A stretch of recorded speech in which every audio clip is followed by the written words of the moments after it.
2022년도 우리 교회는 지난 41주년 기념 때 말씀한 것처럼 알티바이블이라는 책자를 발간하고, 이제 우리가 그동안에 낱개로 했었지만은 다시 구체적으로 우리가 이제 성화훈련으로 성품교육, 이것은 곧 미래의 지도자로, 최고의 경영자로 사람을 키워내는 그런 교육이다, 이렇게 생각하시고 여러분들이 오늘 말씀을 잘 들으시길 바랍니다.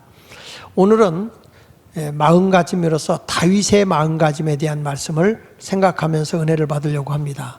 이 마음가짐이라는 것은 사실 겉으로 우리를 드러내게 하는 행동의 뿌리가 되는 거예요. 이게 이제 내적인 정서죠. 내적으로 어떤 마음을 가졌냐에 따라서 그것이 행동으로 나타나는 거 아닙니까? 내 마음에 불만이 있으면 막 심술을 부리게 될 거고, 막 이렇게 짜증도 부리게 될 것이고, 또 화가 나면 문도 쾅 닫게 될 것이고, 막 걸음 걷는 것도 쿵쿵쿵쿵 하면서 걷게 될 것이고, 때로는 내가 누군가를 노려보고, 때로는 누구를 마주치기도 싫어서 피해버리게 될 것이고, 그 모든 것이 어디서부터 오는 거냐면 마음가짐에서부터 오는 거예요. 그래서 마음이 바르게 된 사람은 성공해요. 근데 마음이 삐뚤어진 사람은 참 누구도 도와줄 수가 없어요. 뭐냐면 도와주려고 하면 마음이 삐뚤어져 가지고 전부 다 오해를 해요. 이게 참 어려운 거죠. 그래서 토마스 제퍼슨이라는 분이 그런 말을 했어요. 그 무엇도 올바른 마음가짐을 지닌 사람의 성공을 막을 수 없다. 올바른 마음을 가지면 사람이 성공한다는 거예요. 반면에 이 세상의 그 무엇도 잘못된 마음가짐을 가진 사람은 도울 수가 없다. 마음이 삐뚤어진 사람은요, 아무리 좋은 말을 해도 다 잘못되게 생각하고 생각 자체를 삐뚤어 해버려요. 아무리 선한 말을 해줘도, 바른 말을 해줘도 모든 것이 다 삐뚤어 받아들여 버리게 되기 때문에 이 세상 누구도 그를 도와줄 수 없다, 이런 말이죠. 근데 우리가 마음가짐을 바로 하면 그 사람의 미래가 보이는 거죠. 우리 중고등학생들 교재에 그렇게 썼는데, 우리나라의 도산한창호라는 분을 지도자를 거기다 기록을 해놨어요. 왜 그러냐면 도산한창호의 마음가짐은 항상 애국 정신에 있었어요. 애국, 나라를 사랑하는 마음이 그에게 아주 간절했습니다. 그래서 이 사람은 무슨 생각을 하냐면, 해외를 나가 보니까 그렇게 미국이나 유럽에 있는 나라들이 부강하고 잘 사는 거예요. 그래서 이분은 무슨 생각을 하냐면, 우리나라도 빨리 자유경제를 배워서, 그리고 저들이 어떻게 하면 저렇게 부를 이룰 수 있는지 그 산업화 교육 같은 거를 배워서 우리나라에 부를 이루도록 해야 되겠다라고 하는 생각을 하고, 이분이 평양에다가 대성 학교를 세웁니다. 왜냐하면 나라가 바로 세워지려고 하면 첫째가 도덕 정신이 바로 돼야 되고, 그 다음에 사람이 교육이 바로 돼야 된다. 그래서 도덕과 교육을 바로 세우기 위해서 그는 그와 같이 학교를 세우는 일을 했고요. 뿐만 아니라 젊은이들을 모아서 청년 학우회라고 하는 걸 세워요. 청년 학우회를 세운 목적이 뭐냐면 4가지 정신을 저들에게 가르쳐 주는데, 첫째가 무실, 참되고 실속 있는 사람이 되라. 참되고 실속 있는 사람이 되라는 무실 정신을 가르쳤고, 두 번째서는 역행 정신을 가르쳤어요. 우리가 일제 30년에 억압을 당하고 있는데 그 앞에 순응해서는 안 된다. 대한민국이라는 정체성을 회복하기 위해서는 역행하고 가야 된다. 그러니까 이게 나라를 회복하는 길을 위해서 일본의 역행의 정신을 가르쳤고, 세 번째 가서는 충의, 충실과 진의. 그러니까 사람이 진실되게 바로 살아야 된다. 그러니까 충성되고 진실되게 올바로 살아야 된다, 이런 정신을 가르쳤고, 그리고 또 하나는 용감해야 된다. 사람이 비굴한 사람이 돼서는 안 된다. 이런 4가지 정신을 청년들을 모아놓고 가르친 거죠. 그래야 너희가 이 세상에 무엇인가를 할 수 있다라고 하는 걸 일깨워 줍니다. 그는 모든 마음가짐이 나라에 있었어요. 그래서 그는 신문을 만들어서 신민회라는 신문도 만들고 학교도 세우고 해서 독립운동에 앞장섰던 사람이 도산한창호 선생님이세요. 그래서 우리가 보면 이렇게 마음가짐이 딱 국가의 애국정신을 갖고 있으니까 모든 생애를 어디다 바치느냐? 나라에다 바치는 거예요. 마음가짐을 어디다 쏟고 있느냐에 따라서 인생의 방향이 달라지는 것입니다. 여러분, 인생의 성공과 실패, 인간의 흥망성쇠가 어디로부터 오느냐? 마음으로부터 오는 거예요. 내가 어떤 마음가짐을 가졌느냐. 새해를 출발하면서 여러분 모두가 마음가짐을 바로 할 수 있기를 바랍니다. 근데 이 마음가짐이 뭘로 나타나냐면 성품으로 나타나는데, 우리가 이 알티바이블을 하면서 세 가지를 꼭 기억해야 될 게 있어요. 이걸 균형 있게 가야 되는데, 첫째는 개인의 성품이에요. 개인의 성품이 훌륭해야 돼요.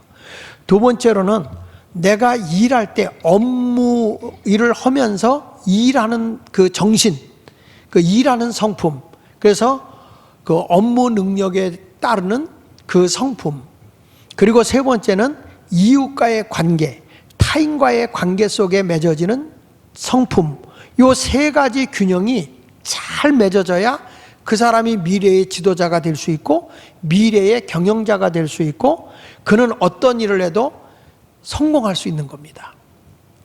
개인의 성품, 업무 능력의 성품, 다른 사람과의 관계성을 잘 가질 수 있는 성품, 이 세 가지 성품이 균형 있게 발전해야 되는데, 이스라엘의 가장 존경받는, 지금도 가장 존경받는 다윗이 도대체 어떤 사람이었느냐면 이 세 가지 품성을 잘 균형 있게 발전시킨 사람이 다윗이에요. 다윗의 먼저 보면, 다윗의 개인적인 성품을 보면 상당히 정서적이고 그러면서도 재능이 탁월한 사람이고, 그리고 아주 성실하고, 그리고 인간관계를 굉장히 잘한 사람이 다윗이에요. 다윗의 내용이 이렇게 나옵니다. 사무엘상 16장 18절에 보면 어려서부터 소년 중 한 사람이 대답하여 이르되 내가 베들레헴 사람 이새의 아들을 본즉, 이새의 아들이라는 것은 다윗입니다. 다윗을 본즉, 요때 다윗의 나이가 15살 정도 됐을 때입니다. 다윗을 본즉 수금을 탈 줄 알고, 그러니까 뭐냐, 악기를 다룰 줄 안다는 거예요. 그 다음에 용기와 무용, 그러니까 이 사람은 아주 기백이 있고 뿐만 아니라 아주 그 무술도 탁월하고, 그뿐 아니라 구변이 있고 말을 잘해, 말을 잘하고, 그 다음에 준수한 사람, 이 준수한 사람이라는 것은 잘생겼다 이 말이에요.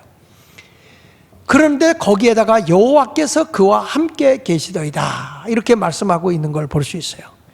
그러니까 다윗이라는 사람은 어려서부터 보니까 그는 아주 시인으로, 음악가로, 그리고 목동으로서도 매우 성실한 사람으로, 그러면서도 그가 장군이 되었을 때도 기백 있고 아주 용맹스러운 사람이고, 왕이 되어서도 백성을 극진히 사랑하는 그런 사람이었는데, 이 사람을 개인적인 성품으로 봐도 나무랄 게 없어요. 그리고 이 사람이 일하는 모습을 보면 엄청 부지런해, 성실하고 근면한 거예요. 아버지가 야, 형들이 지금 전쟁터에 나갔는데 그 형들에게 면회하고 와라. 그래서 엘리압하고 아비나답하고 삼마 세 형제가 이제 군회를 갔는데 막내인 다윗에게 그 전쟁터로 면회를 보낸 겁니다. 근데 그때 다윗이 가는 모습을 보면 이런 내용이 나와요. 사무엘상 17장 20절에 보면 다윗이 아침에 일찍 일어났어요. 그 위험한 자리를 가는데 아침 일찍 일어났다는 게 뭔지 아시죠, 여러분? 이것은 굉장히 부지런한 거예요. 근면하고 성실한 거예요. 저 자신도 새벽 기도를 하고 자잖아요. 새벽 기도를 하고 자면 그냥 2-3시간 날아가요. 그런데 새벽 기도하고 저는 잠을 안 자는 습관을 갖는 사람인데, 그러면 뭔가를 하나를 그 시간대에 뭔가를 이루어낼 수가 있어요.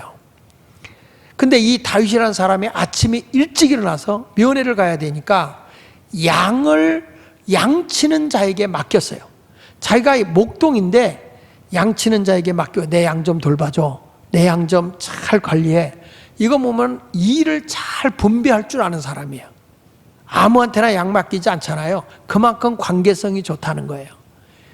그리고 이새가 아버지가 명령한 대로 그 면회에 가지고 갈 그 볶은 거, 먹을 것 이런 걸 가지고 진영에 이른즉 마침 군대가 전장에 나와서 싸우려고 고함을 치고 있는 상태였어요.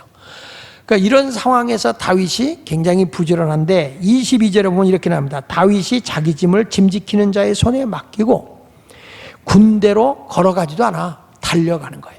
이게 다윗의 마음이야. 굉장히 조급한 마음. 빨리 갔다가 와서 내 할 일을 해야 되겠다. 그래서 형들에게 찾아가서 문안하지 않습니까? 이것을 보면 다윗이라는 사람은 일하는 데 있어서도 나무랄 것 없이 성실하고 책임감 있고 근면한 이런 사람임을 알 수 있습니다. 그리고 이 사람의 세 번째 가서 보면 이웃과의 관계가 너무 좋은 거예요. 사울왕이 다윗을 죽이려고 하잖아요. 다윗이 생명을 부지기기 위해서 도망을 갑니다. 도망을 가서 다윗이 굴에 숨어 있는데, 아둘람 굴에 숨어 있는데, 그 숨어 있는 굴에 가족이 찾아오게 되고, 당시에 원한 맺힌 사람, 그리고 원통한 자, 빚진 자, 이런 사람들이 다 다윗에게 몰려오는 거예요. 그 어려움을 당한 다윗, 자기가 사울왕한테 다윗이 붙들리면 자기들도 생명이 위태로워. 사람은 희한하게 돈 있는 사람, 힘 있는 사람에게 몰리게 되거든요. 근데 다윗은 힘이 없어요. 어려움이 있어요. 그런데 도우려고 와요. 사무엘상 22장 1절로 2절에 보면 그러므로 다윗이 그것을 떠나 아둘람 굴로 도망했어요. 도망간 겁니다. 사울이 죽이려고 하니까. 그런데 그의 형제와 그 아버지의 온 집이 듣고 그리로 내려가서 그에게 이르렀어요. 다윗이 있는 곳에 찾아간 거예요. 그리고 2절에 보면 환난당한 모든 자와 빚진 모든 자와 마음이 원통한 자가 다 그에게로 모였고 그는 그들의 우두머리가 되었어. 다윗이 그와 함께한 자가 400명가량이었더라.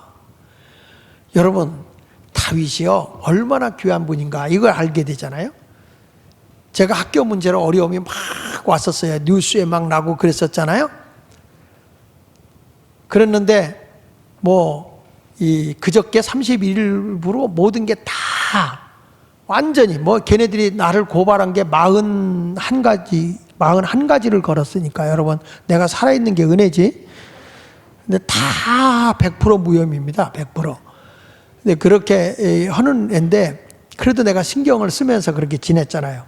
근데 그런 어려움이 딱 왔는데 그때에 외부에 있던 사람들이 저를 찾아와서 도와주는 거예요. 목사님, 이런 거는 이렇게 해결해야 됩니다. 이렇게 됩니다. 이거 서류 준비 어디까지 해야 됩니다. 그래서 다 그분이 전문가가 와서 서류 준비를 다 해주는 거예요. 왜 제가 이런 말을 여러분에게 하냐면 사람은 진짜 언제 봐야 하냐면 어렵고 힘들 때 사람들이 찾아온다? 이거는 관계성이 나쁘지 않다는 거지. 내 자랑하는 건 아니고 사람이 그렇잖아요. 근데 사람이 덕을 쌓지 못하고 못된 짓을 했으면 고 새끼고 내가 그럴 줄 알았어 이 소리 듣는다고요. 아니 내가 욕하는 게 아니라 상대방이 그렇게 욕을 했다고 괜히 얼굴 경직되지 말고. 그래서 사람들이 그런 거잖아요. 근데 다윗이 보세요. 다윗이 이렇게 어려운 관계를 맺었는데 다윗 옆에 사람들이 막 400명이 모였다는 거 보면 이웃과의 관계, 다른 사람과의 타인과의 관계가 좋은 거예요, 나쁜 거예요? 좋을 정도가 아니고 엄청 좋은 거고 상당히 좋은 거고 굉장히 좋은 거고 대단히 좋은 거예요. 이게 다윗이야. 그리고 자기 백성이 겁먹고 도망가니까 백성을 사랑하는 마음이 여기서 막 끌어오르는 거예요. 그러니까 여러분, 이런 사람은 실패할 수가 없는 거예요. 자기 개인적인 성품도 훌륭하지, 일하는 데 있어서 그의 성품도 근면, 성실, 그리고 책임감 이런 것들이 굉장히 강하지. 거기다가 누구하고 원한 맺질 않아. 사울왕을 죽일 수 있었는데도 하나님께 기름 부어 세운 자를 내가 해할 수 없다, 남에게 해하지 못하게, 누구하고 원한 맺질 않아. 끝까지 그를 포용하고 자기가 손해를 보는데도 끝까지 사랑하는 마음을 갖는 게 다윗이에요. 그러니까 이스라엘의 위대한 왕이 되는 거예요. 하나님이 그런 사람을 세우는 것입니다. 할렐루야. 저는 2021년도에 우리가 이 알티바이블 소그룹에서 하고 또 가정에 이제 아이들도 다 하게 돼요. 다 하게 되는데 이 아이들을 균형 있게 성품을 교육시키는 거예요. 개인적으로 있을 때도 성격이 좋아야 되고, 다른 사람과 부딪혔을 때도 성격이 좋아야 되고, 일할 때도 성격이 좋아야 되고, 이렇게 되는 걸 우리는 성화라고 그래요. 균형 있게 잘 성장하는 것. 이런 사람은 성공합니다. 실패할 수 없습니다. 최고의 지도자가 될 수 있고, 이런 품성을 가진 사람이 바로 그런 분이 경영자야, 경영자. 이런 모습이 돼요. 우리나라가 이제 3월 9일 날 대통령 선거를 합니다. 이 대통령 선거를 할 때 우리가 냉정하게 제 설교를 듣고 여러분이 보셔야 될 게 뭐냐면, 개인적으로 저분이 어떤 품성을 가지고 있는가. 왜냐하면 이 성품이 나쁘면요, 권력을 잡고 나서 백성들의 그 아픔을 절대 헤아리지 않고 학대를 하게 돼 있어요.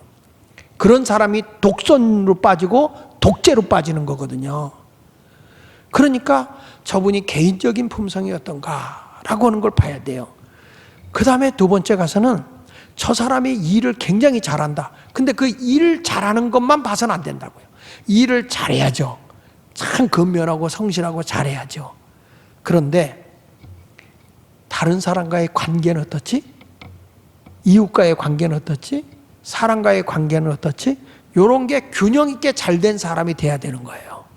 그것이 제대로 갖춰져 있지 않으면, 여러분 이런 분을 대통령으로 뽑아놓게 되면 백성이 굉장히 힘들고 고달픈 거예요. 그러니까 이런 세 가지가 골고루 잘 갖춰지면 그런 분들이 나중에 국가를 잘 지도할 수 있게 되는 거죠.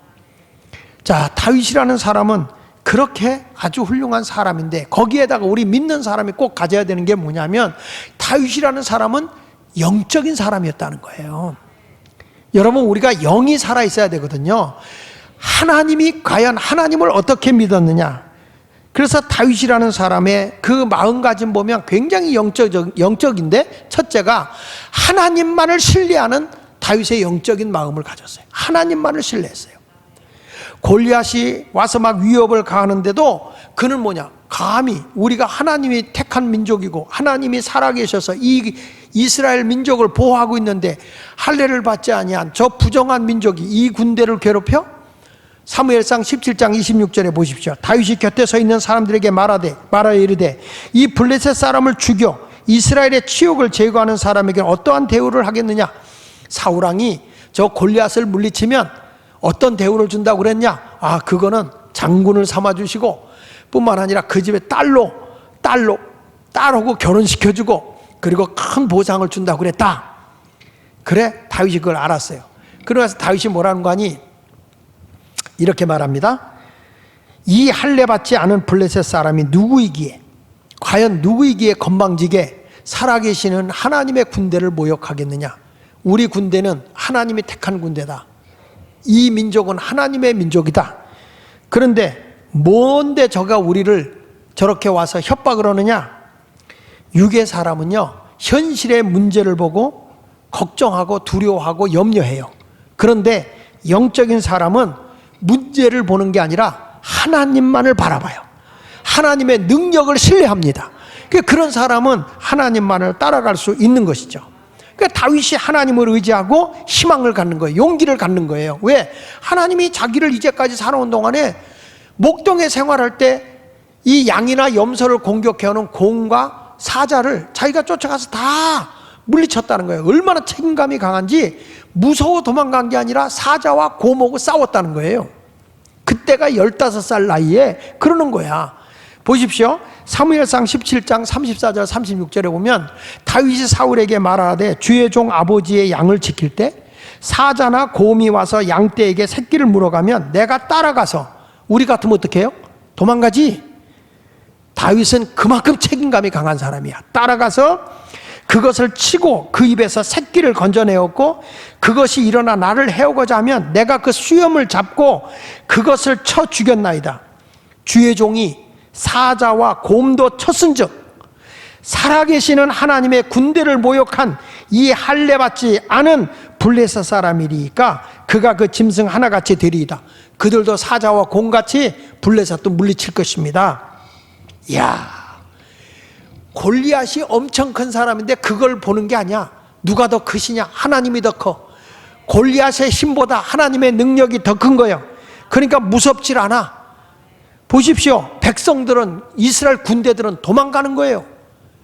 성경 말씀 사무엘상 17장 24절에 보면 이스라엘 모든 사람이 그 사람을 보고, 골리앗을 보고 심히 두려워하여 그 앞에서 도망하며 그랬잖아요.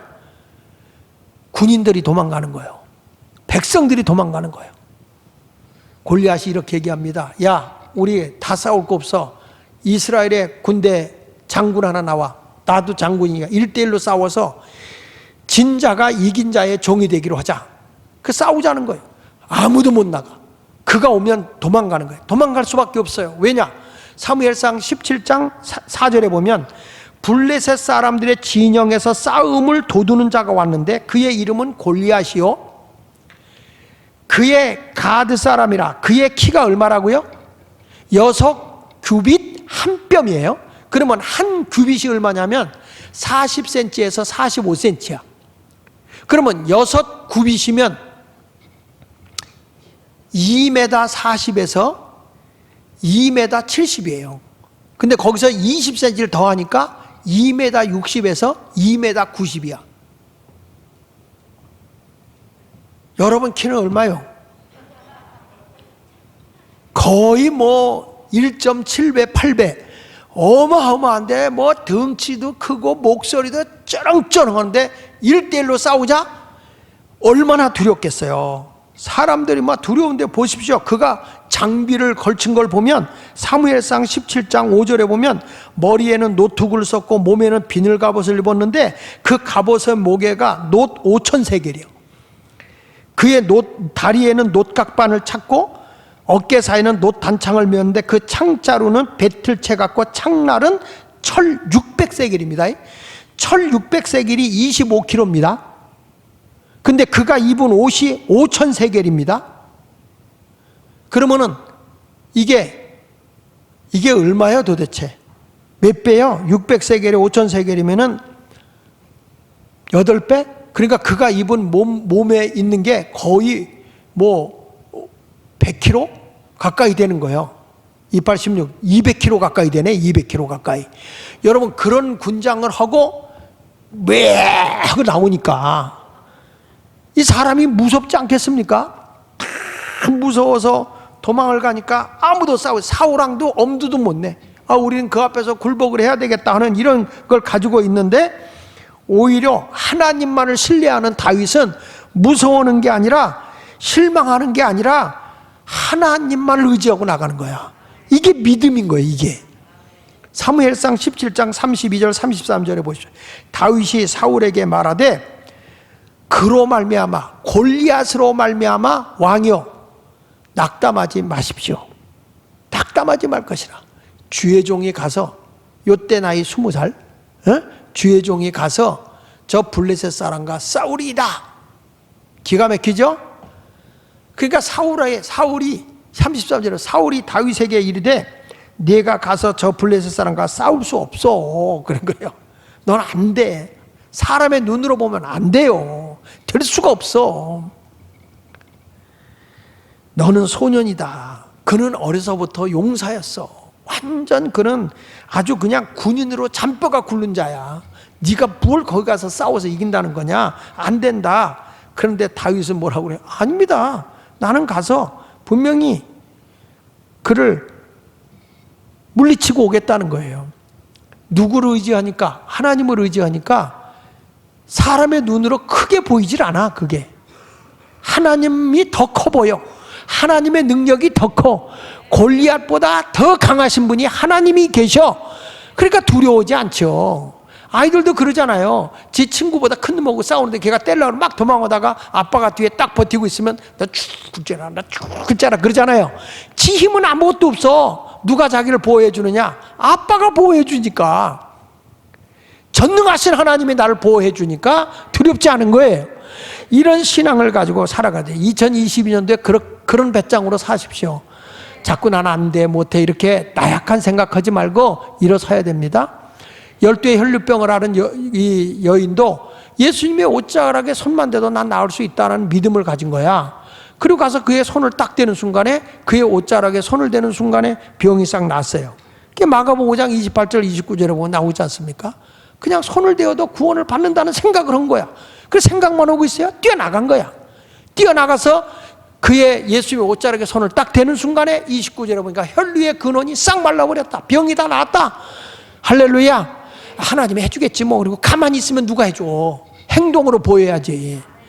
여러분 이런 믿음을 가지고 전진하시기를 바랍니다. 여러분 하나님을 신뢰하십니까? 하나님만을 의지하는 믿음을 가졌다면 아무리 다른 사람이 나를 협박하고 위협을 해도 그 말에 위축되지 말아야 됩니다. 사무엘상 17장 45절에 다윗이 블레셋 사람에게 이르되 너는 칼과 창과 단창으로 내게 나오거니와 나는 만군의 여호와 이름 곧 내가 모욕하는 이스라엘의 군대 하나님의 이름으로 내게 나아가노라.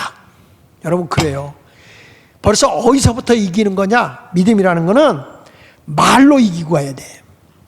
말에서부터 나는 난 안 돼, 난 못해 이러면은 지는 거예요. 보실래요? 다윗 보실래요? 사무엘상 17장 46절에 보니까 골리앗 앞에 외치는 얘기 보세요. 오늘날 여호와께서 너를 내 손에 넘기시리니 내가 너를 쳐서 네 목을 베고 블레셋 군대의 시체를 오늘 공중의 새와 땅의 들짐승에게 주어 온 땅으로 이스라엘의 하나님이 계신 줄을 알게 하겠다.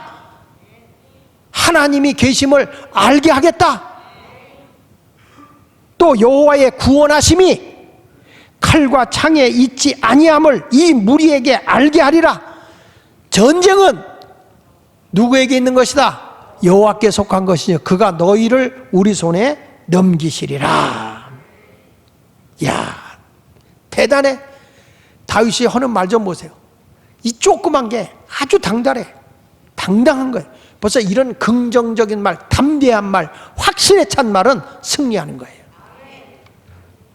금년에 벌써 난 안 돼, 난 못해. 그러면 안 돼. 여러분 다윗은요 얼마나 여유 있는 사람이냐면 골리앗 사울왕을 죽일 수 있었어요. 왜냐하면 자기들이 피난했는데 혼자 들어와서 굴에 들어와서 아둘람 굴에 들어와서 용변을 보고 있어서 그때 아비새 장군자가 단칼에 죽입시다 그럴 때 아니야, 하나님이 기름 부은 세운 자를 우리가 해할 필요 없어. 하나님이 알아서 해결해. 그게 무슨 얘기입니까? 신적 권위를 인정하는 거예요. 하나님이 하신다고 믿은 거예요. 사무엘상 24장 6절로 7절을 보니까 자기 사람들이 내가 손을 들어 여호와의 기름 부음 받은 내 주를 치는 것은 여호와께 금한 것이니 그는 여호와의 기름 부음 받은 자가 됨이니라 하고 다윗이 이 말로 자기 사람들을 금하여 사울을 해하지 못하겠다. 그러니까 다윗이라는 사람은 언제나 하나님 중심이야. 내 힘이 앞서가지 않아. 하나님이 알아서 하신다. 하나님만이 주관하신다. 이런 믿음을 가진 거죠.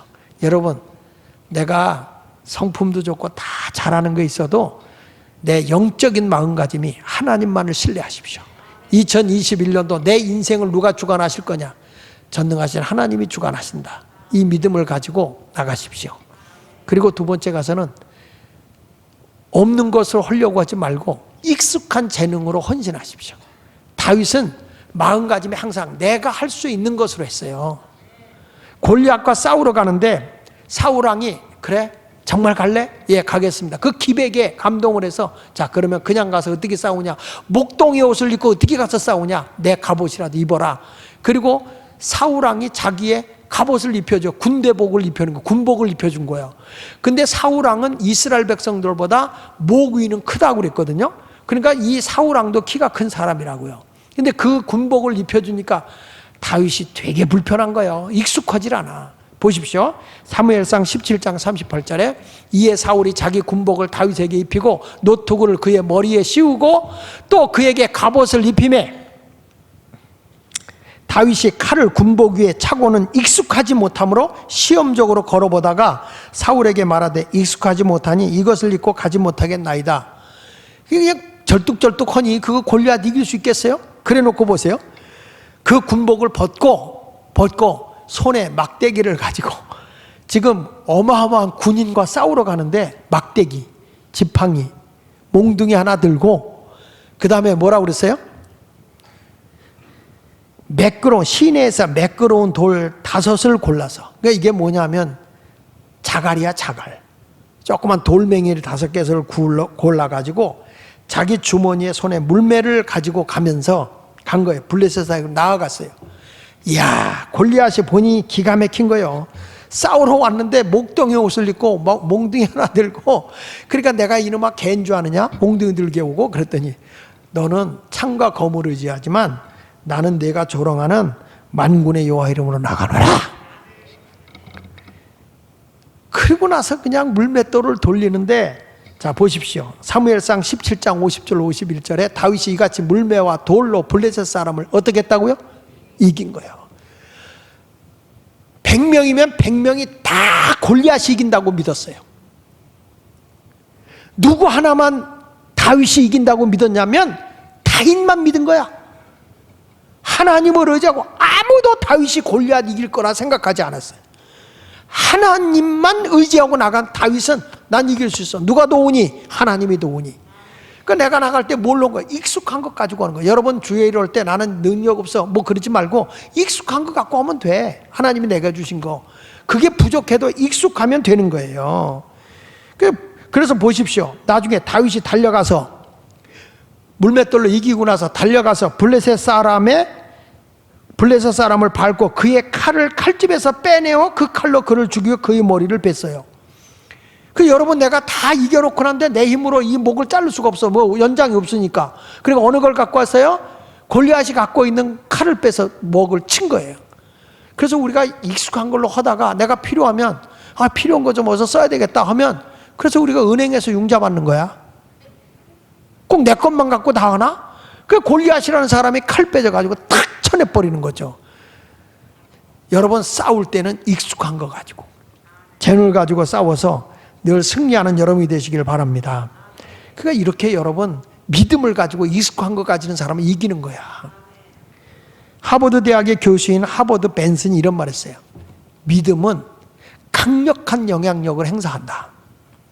내가 하나님을 신뢰하잖아. 영향력을 행사한다면서 우리의 뇌는 우리가 믿고 기대하는 방향으로 작동한다는 거예요. 여러분 내가 이 뇌는 멍청해가지고요, 내가 믿잖아? 이렇게 생각하면서 믿어버리잖아? 그러면 그대로 움직여 이 뇌는. 그래서 이렇게 믿으면 보세요. 나는 이게 암이야. 그러면 뇌가요 암을 만들어버려. 그걸로 작동을 하는 거야. 근데 다윗 보세요. 저는 우리의 밥이야. 저는 내가 이걸 다 이길 수 있어요. 저는 창과 검을 의지하지만 나는 만군의 여호와 이름으로 저를 이길 수 있어요. 뇌는 그쪽을 향하게 돼 있어. 이기는 거예요. 금년 2022년도 나는 일어나리라, 승리하리라, 성공하리라, 나는 경제적으로 일어날 것이다. 이렇게 긍정적으로 외치는 사람은 그렇게 돼. 뇌가 그렇게 움직이는 거예요. 뇌는 우리가 믿고 기대하는 방향으로 작동한다. 그러면서 뇌가 작동하기 시작하면 신체는 그 믿음이 사실인 것처럼 반응한다. 신체는 내가 믿고 신뢰하는 대로 그대로 움직인다는 거야. 신체는. 오늘부터 여러분이 자꾸 불신하고 의심하고 안 된다 그러면 그 사람은 안 되는 거야. 근데 믿으세요. 그러면서 실제로 목이 마르거나 귀가 막히고 병이 나거나 건강해지는 경험을 하는 것이다. 내가 생각을 그렇게 하면 귀도 먹을 수 있고, 나는 귀가 안 들려 그러면 안 들리는 거예요.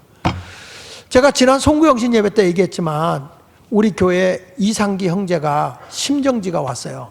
심정지가 갑자기 와가지고 응급조치를 하고 병원에 갔는데 이 뇌에 데미지가 온 거예요. 뇌에. 그러니까 의식이 없는 거예요.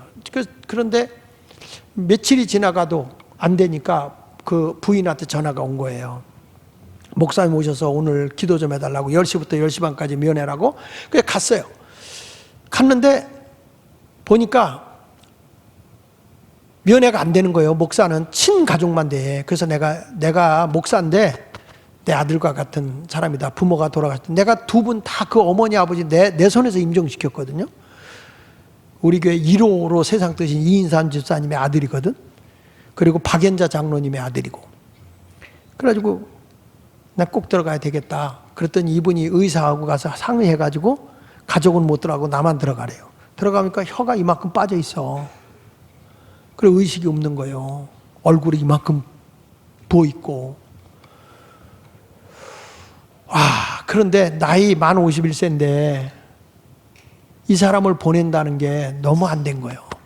내가 아버지 엄마도 보냈는데 얘까지는 못 보내겠어요.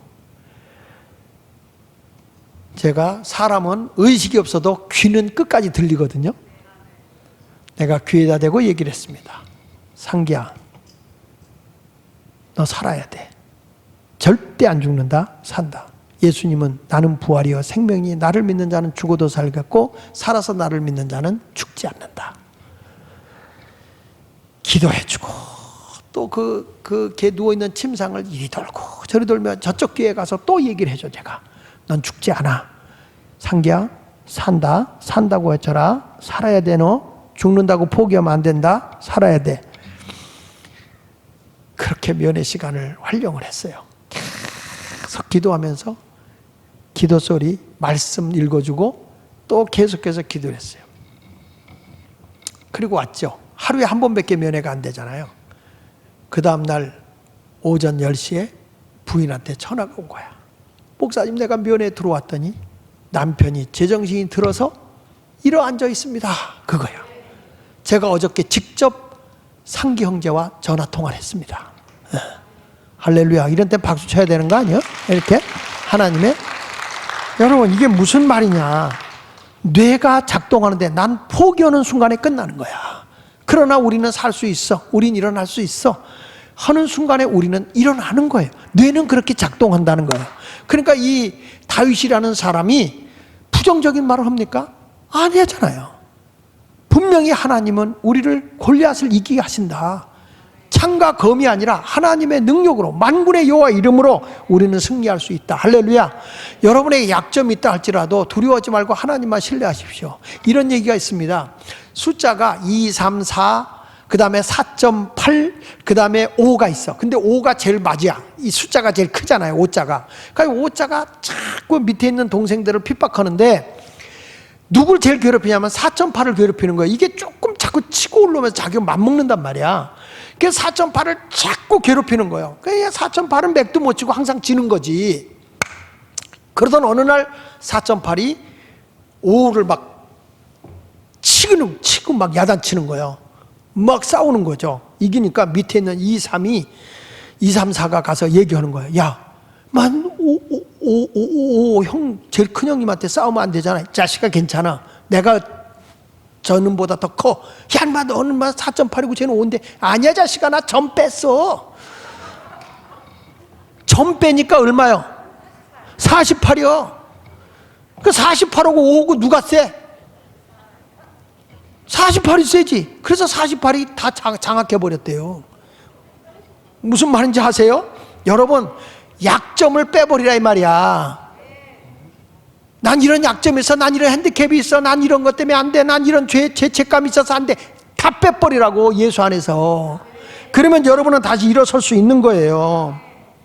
그러니까 아까 얘기한 대로 사무엘상 17장 50절에 다윗이 이같이 물매와 돌로 블레셋 사람을 이기고 그를 쳐 죽이잖아요.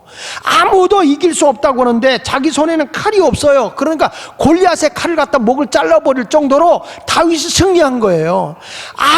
아무도 이해할 수 없어. 그러나 긍정의 마음가짐을 가진 다윗은 이긴 거예요.